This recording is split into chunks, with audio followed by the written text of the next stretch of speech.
Hi there, this is La Prepper here. I'm doing a VR to Van Prepper.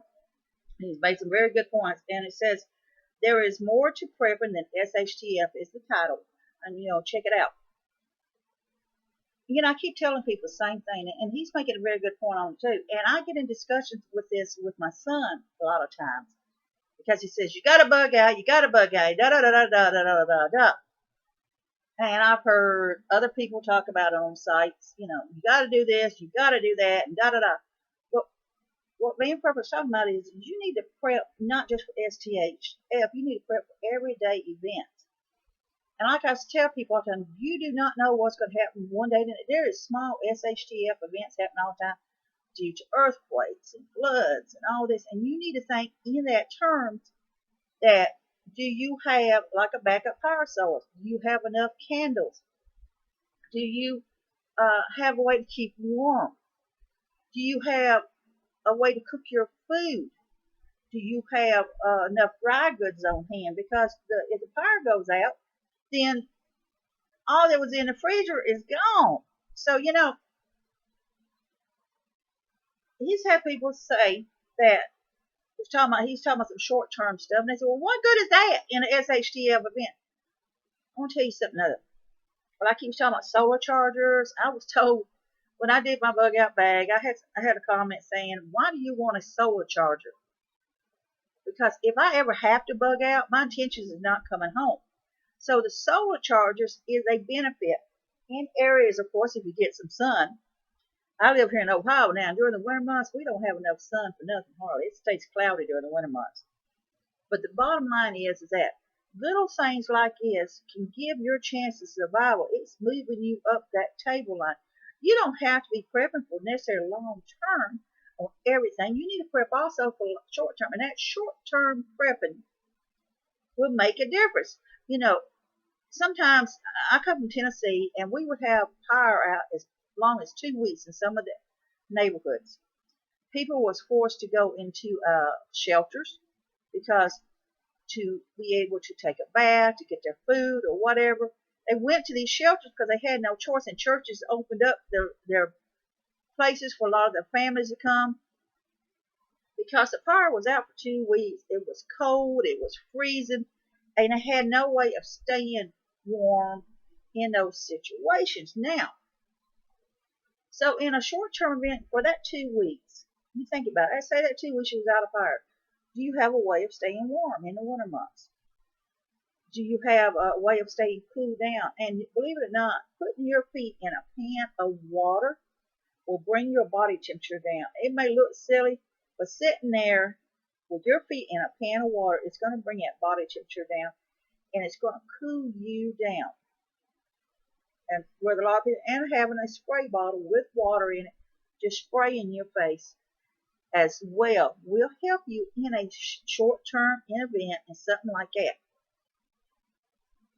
Prepping is not all about SHTF, and I agree with Van Prepper on that. It's not all about SHTF.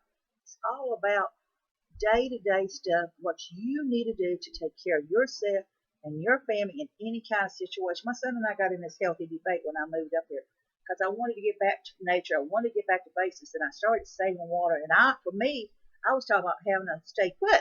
Oh no, you need to bug out, Mom. I said, well, you know what? I will if I have to.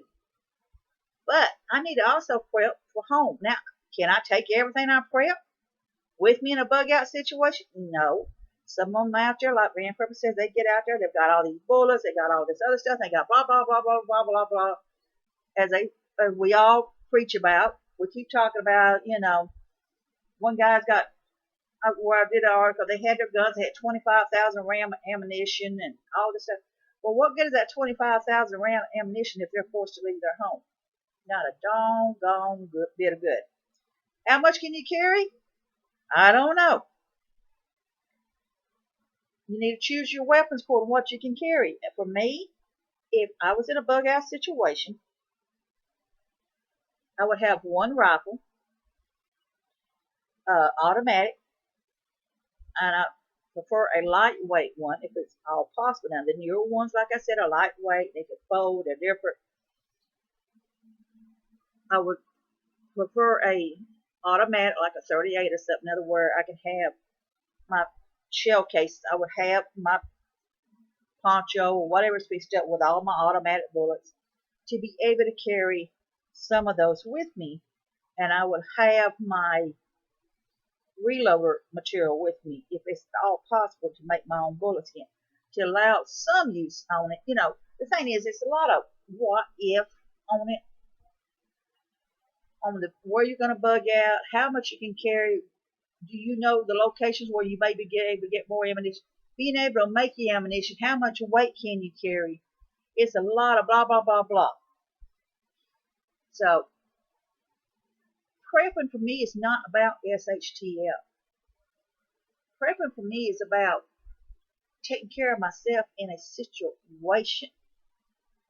Prepping for me is about knowing that I've got some water on hand, knowing that I've got enough food to sustain me for a while, knowing that I've got my backup herbs as medical benefits, knowing I've got my books and things like that to help me get through in a situation. In a bug out situation, can I take it all? No.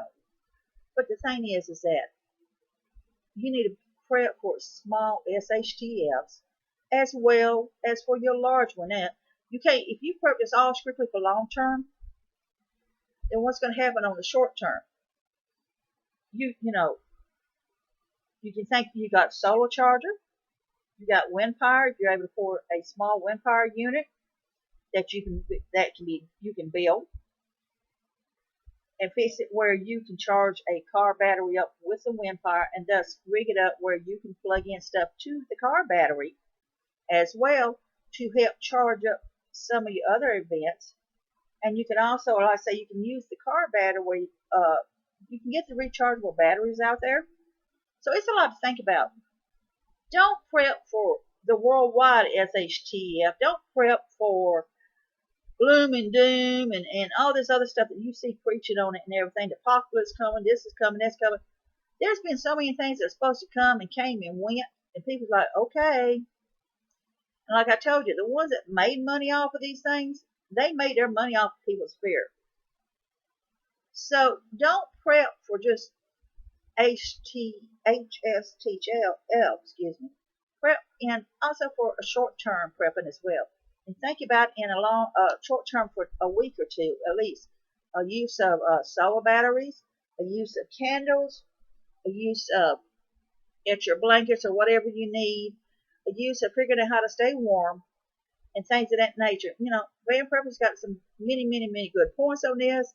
Thumbs up on it. I agree with him on it. I had a discussion with my son the other day, so I'm so tired about people preaching about hate all the time. Hate this, hate that, hate, hate, hate, hate. And I get tired of it. I see these posts. They hate this, they hate that, they hate, hate, hate. And then it is a question of hate. It's a question of making do. It's a question of surviving. It's a question of getting through another day. And I'm going to tell you something. In an SHTF situation, you need to set all that hate aside. Because people of different races, people of different faith, people of different preference, whether they're straight, bi, gay, or whatever it is, can bring a lot to the table in a survival situation. Surviving by yourself is not easy, but you have one plus with you, and you may never met that person in your life, but that person can become your partner to help you in surviving. You are taking care of each other. So no matter what, you need to prep to be prepping for short-term events as well as long-term events in case something happens. But don't go overboard. You can't take it all with you. And for people who think they're just going to bug out, then you need to rethink your prepping route, because you're sitting there prepping all this stuff up and you can't take it all with you. So you need to reroute and decide how you're going to take whatever it is you with you in a backpack, food, ammunition, whatever it is. You need to reroute that thing too. So prep for all events, prep to take care of your family, prep to take care of yourself, and that simply means, putting up some extra food or whatever you need, harvest some extra herbs, do things that you need to do. So thumbs up to Van Prepper on that. Check it out, what he says about it. Like I say, prep for short term, prep for long term if you need to, but don't necessarily just prep for SHTF and thinking the boogeyman's going to come around the corner every time you turn around. Prep to take care of your family. That's what you need to do. Prep to take care of yourself and sit back and think about what do I need in a short term to take care of me for a couple of weeks? What do I need in a long term to take care of me for a few years? So this is Live Prepper here. Thumbs up to Van Prepper. I want all y'all to be safe, be happy, bless you all.